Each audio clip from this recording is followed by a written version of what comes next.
You were fortunate in your interviews to interview Stephen Sondheim. While not a director, he was an important part for you and a wonderful end to the book. You said that he inspired you beyond other writers to see what theater can be. Well, what can it be? What does that mean? And what does theater fail to be? Um, what Steve did, and I'm trying to think what the first Sondheim show I encountered was. It's probably Sunday in the Park with George, honestly. But it as I got to know sort of the breadth of his work, in show after show after show, he manages to both create music that I find emotionally moving and lyrics that are intellectually concise and moving and brilliant. And I lean on his lyrics as guideposts through life, to be honest. There's parts of Company that help me navigate my marriage. There's parts of Merrily We Roll Along that help me navigate my career in the theater.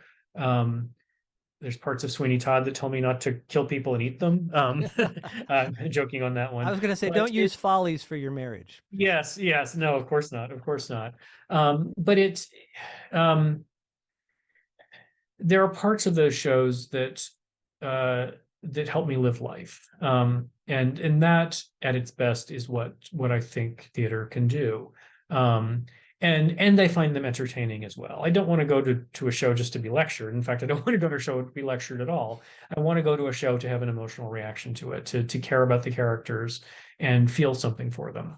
But if the show at the same time is able to help guide me through life, then that is sort of genius art. And that's what Steve did so brilliantly, to my mind. And I was incredibly fortunate to kind of peripherally know the man. I really can't say I knew him well. The other people in the book are people I work with intimately, and Steve I knew somewhat more peripherally, but he was always very kind to me, because I was so close with Hal and James Lapine, who were Steve's two great collaborators, as directors, and James as a writer. I think he kind of accepted me into his circle. And so on the occasions when I would reach out to him for something, he was always very generous. He literally wrote me a recommendation to buy an apartment once. And it wasn't that he really knew that I was going to be a good tenant, but I think he felt it was his job as an elder statesman to help out kids. And he knew that his name would lend weight to my application. And, he was a busy guy. So the fact that he took the time to do that was colossally generous. But it was there's a number of like bits of wisdom of his, that I put into the book, but one that I've always loved, and I lean on again along with that wisdom from Hal, is that when you're doing a musical, there is so much information coming at the audience that each piece of it has to be very kind of precisely calibrated and not have too much to it, because in any one moment, maybe the set can give you a lot of information, but then it has to pull back so that lyrics or the music or the dance or the costumes or the lights can give you some information. If all of those things are feeding you too much information at once, you're not going to be able to take it in. So allowing each piece of it to be spare enough, that as a whole it creates something is hard. It is the hardest thing to do, is to pare your art back and not do too much of it. And I honestly feel like in the book, I feel like my book should have been probably 50 pages shorter. And I threw a lot of it away as I edited, but I'm a new writer, and so I didn't know how to pare it away as much as I quite wanted to. And that's whereas as a set designer, I've now done it so much that I'm better at seeing, oh, this is the piece we don't need. I can get rid of this and keep this, keep the essential. Um, and I think that's sort of how my book ends, with Steve talking about that you get brutal. You're willing to throw away something that may be wonderful because it is not essential. And it's hard to do when you've created a beautiful thing, be it words or music or visuals, whatever it is, to say, no, get rid of it, throw it away. We don't need it. And with scenery, I'm much more able to be kind of brutal about that and say, this is wonderful. It's not for this show. I'll save that idea and maybe I'll use it on another show, and that's okay. But Steve, in his sort of, his mischievous way, says all that and says, but you must remember there's also Tolstoy. There are those moments where suddenly 1,300 pages is in fact genius. But the flip side of that is during the pandemic, I wrote this book. I had suddenly time on my hands and I wrote the book, but I read War and Peace, which I'd always wanted to read and never had time to read.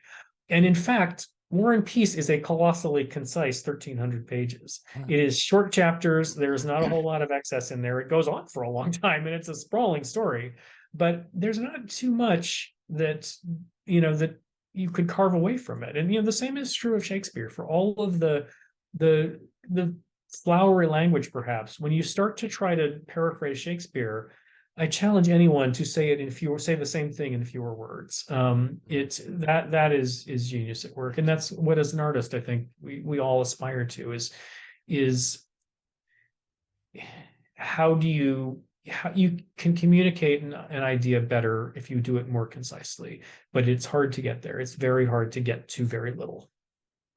I want to take a step back to what you said about Sondheim and what theater can do in terms of teaching you how to live your life. The part of your book that moved me the most and was most interesting was your collaboration with Kenny Leon in Much Ado About Nothing, and for a specific reason.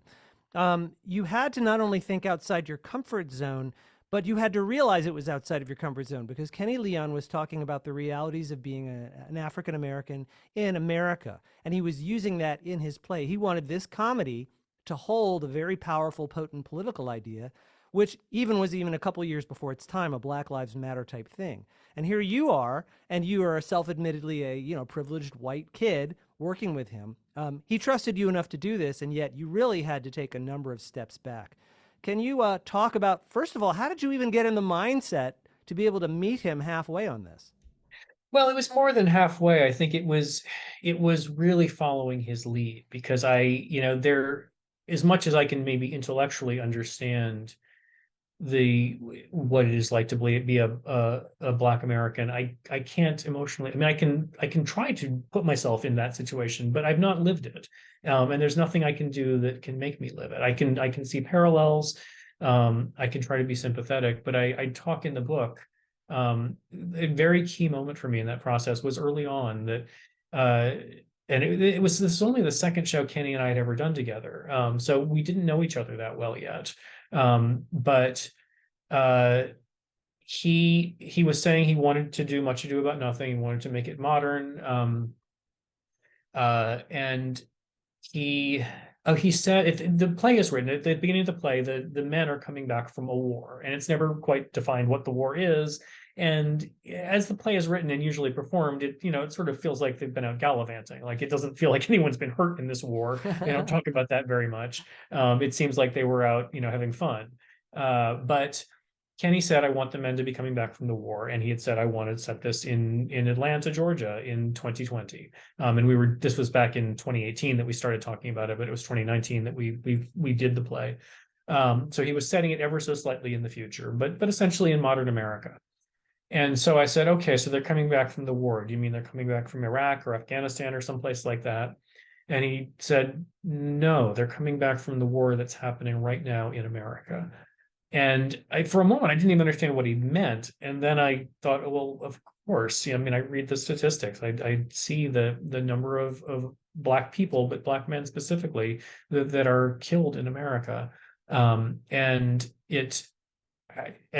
if every time you step out the door, you have to have that even in the back of your head that, I need to behave this way if I see a policeman, as opposed to, I as a white dude, I don't think about that. I mean, I treat the police respectfully, but I don't feel a fear when I'm pulled over by the cops, other than that it's going to cost me some money. I don't fear for my life. And it's not something that I can emotionally even get my head into, honestly, but intellectually I can understand it. Um, and in that moment, I realized, oh, well, we're setting up a frame for something that is outside my emotional experience, and I just have to ask Kenny a lot of questions. And sometimes I asked him stupid questions. He luckily is a colossally generous human being, um, and he never took offense when I said something stupid to him. He just would explain it to me and correct me or whatever, tell me his feeling on it. And it allowed me to start to see the world out of the eyes of a Black man in America. And Kenny will say himself, he said to me the other day, I'm a 1% Negro. I live a fairly rarefied life. He lives I think, in a gated community. He's a very successful theater artist. He's financially quite well off, but he started from very humble beginnings. I think as a small child, he lived in a house with no indoor plumbing.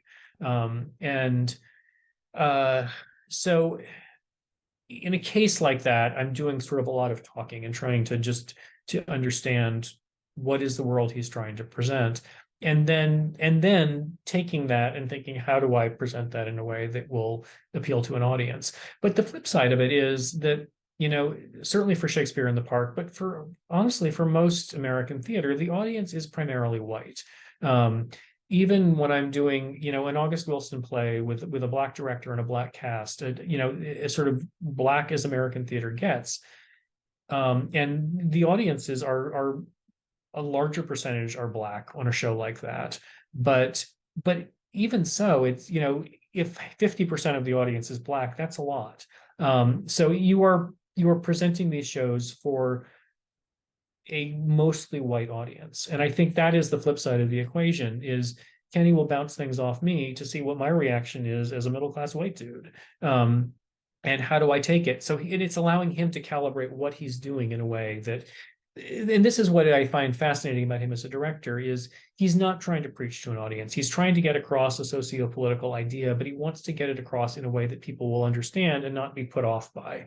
Because he always says, if I just piss people off and point at you and say, oh, you're a terrible racist white person, nobody's going to learn anything from that. Nobody wants to watch that. He's trying to tell a story in empathic human way. And he's also, frankly, someone who doesn't look at the world that way. I'm sure he's experienced racism in his life. I've actually seen it happen, but he brushes it off and moves on. And it has it's been fascinating and frankly an honor for me as a white dude to spend time with him and see how he navigates through life. This is a little off topic, but I was doing a Broadway show with him last winter, and a bunch of the creative team went out to dinner together at a restaurant in Midtown Manhattan. But it was me and let's say five black men. And Kenny tried to get the waiter, and no luck. One of the other men tried to get the waiter, no luck. And finally, Kenny was like, "Someone else is going to have to get the waiter. Beowulf, you do it." And I laughed, and I thought, well, that's silly. I tried to get the waiter, came over in a second. And it was disappointing. And they all just laughed it off. And clearly it was something they deal with all the time. And they weren't going to let it ruin their evening. They weren't going to let it ruin their meal. Um, uh, but it was part of life. And it's not something that I have to encounter as a white person. And it just made me sad in the moment, honestly. But it is a privilege to sort of see the world through his eyes in that way. And so, in a larger sense, as a set designer, that's what I'm trying to do on those projects. Is bring my middle class white boy version of things to it and marry that with Kenny's telling of the story. But also to try to see the world through his eyes so that we are telling the story he's trying to tell. I have an interesting takeaway on this. I mean, to some extent, really all you were doing was your job. Everybody you work with lives their own life, and you're just trying to find out who they are. But in this case, you could have been triggered. You could have been pushed away by the idea that this was so out of your zone, and because it's racial and because it points at you. And you didn't. You chose just to do your job once more. And the result was wonderful. Well, and it's more than that. It's doing the job, but it is doing the thing that art does at its best, is that it allows you to see the world through somebody else's ideas and emotionally experience the world through somebody else's eyes. It is easy for me to think of theater as something that is not crucial and not essential. But in moments like that, where it actually expands your world and expands your mind, that is crucial and essential. That makes you a better and a more interesting person. And if it can do that while entertaining, that is sort of the height of what I try to do. And most theater doesn't do that, but there you get moments where it does, and it's really wonderful to be a part of it when it's able to do that. I want to talk about your book a little bit. What you've already described when you wrote it, the pandemic occurs and suddenly you have time, but somehow that's not enough for me. What made you want to write this book? Um, Let me try to do it concisely because I'm afraid I'm going to have to wrap up in the next few minutes. Sure. But I I'm trying to think why I wanted to do it. I mean, I think that the flippant answer is my father is an author, and I spent my whole life living in a house with a man who was constantly writing books. He's a quite well established American Civil War historian. So part of me just felt like, well, when you're an adult, this is just what you do. You write a book. Um, but and so that was part of it. I don't. It's funny. I'm not sure I've actually answered this question before. Um, I think part of it also was I realized almost 10 years ago that I had been very lucky and I'd gotten to work with some kind of extraordinary directors. And I thought it was worth creating a record of that. And what really got me going was I thought, well, I've done now a couple of shows with Hal Prince, and he was even 10 years ago, he was quite old. I thought he's not going to be with us forever. And if you want to interview him and talk about some of this stuff, you better do it soon. And I kind of made a deal with myself. I said, you have to write one chapter of the book to prove that you can write a chapter before you're allowed to go interview Hal, because that is ostensibly the easier part of it, because he's going to do all the work. Um, and so I did. I sat down and wrote a chapter. And once I had that done, I called Hal and said, can I come in and interview you? And I did that interview. And that got me going on it. And then, then it became just sort of a matter of discipline from there, doing all the rest of it. But over the next number of years, I started interviewing other people. I went to Susan Stroman next, and then James Lapine. And in the process of doing that, I worked with Kenny it was the second time, but we did Much Ado About Nothing. And I thought, oh, this is a great one to write about. I did a couple of shows with Jerry Zaks and thought, oh, these are great. So I met more people as I was doing it and added them into the process. And in a funny way, Steve Sondheim was almost an afterthought because it was so much geared towards the director designer conversation. But because Steve had actually interacted with almost all of the other people in the book, very, extensively with both James and Hal, but a little bit with both Stroman and Jerry Zaks. They both directed some of his shows. And I just thought, because I keep saying that what I do springs from the literature, I should talk to one of the writers of these pieces. And Steve being sort of the deity of the American musical theater, I thought, well, I have access to this man. I better go talk to him. And luckily he was generous and did it. And thank God I did, again, because before the book was published, he also had passed away, and Hal had passed away. So it's, I don't know that. I'm sure Hal has talked about design before, but I don't know that he'd ever been interviewed about it quite this specifically. And I don't think Steve ever had. He clearly was not quite comfortable talking about it. But as we got on a roll, it was fascinating, some of the things he told me, and that even as a lyricist composer, there are parts of the visual world that he had to think about on some level. Even though he was not intricately involved with the designs of any of those shows. There are talented people on all levels of the stratum, and you can have some immensely talented people working two levels down. Is it the same working with these people at the top, or is there something special about it? There is something special, and it's, what is interesting is I'm trying how to say it, that there is the artistic ability that makes somebody a great artist. To survive in show business, which is, there's an awful lot of not art that is part of that, of being able to deal with people well, being able to deal with budgets well, being able to deal with time well. You've got to do all of that and all of it at the same time. I just came through a very difficult 7 week process with Susan Stroman on a show that was just massive. It was like everyone was working hard. Nothing really went wrong in the process, but we barely got the show pulled together in 3 weeks of tech and 4 weeks of previews because it was just so big. And every second of every day, she was sort of at the center of this kind of command of this thing. I would sit back in the rare moments when I could pause and breathe and look at her, and it was like she was at the center of a hornet's nest. There were just people constantly coming up to her seat, asking a question about this, question about this, question about that, and she had to be able to answer, move on to the next thing, answer, move on to the next thing, and answer in a way that she was going to be comfortable with, because she would say yes or no, and we would go on and then proceed with whatever it was, and you couldn't backpedal then. It was what it was. We were going to finish whatever that thing was. Music department was doing the same thing. The lighting department was doing the same thing. Every actor was doing the same thing. And for 7 weeks of 16-hour days, she had to be in command of that and directing and choreographing at the same time. And so those kind of skills, which I don't know are taught in school. I think we were taught the artistic part. We're not taught the managerial part. And to survive in sort of the Shark Tank of show business, you've got to be able to do the managerial part too, and do it brilliantly while doing the artistic part. And that it's hard, and it takes the right kind of personality and the right kind of compartmentalization in your head to be able to let both things sort of run concurrently, and not get in the way of each other. Beowulf Boritt, this has been a fascinating talk. I really appreciate you taking the time to talk with us today. It is an honor and a pleasure, and thank you so much for asking me to do it. My pleasure. Thank you. And thank you, audience, as always, for coming on this trip with us. If there are people that you know you'd like to see that I haven't interviewed, send me an email. Let me know. If there's anything else you'd like to see, also let me know. Please push that like button and subscribe. And ladies and gentlemen, we'll see you next time.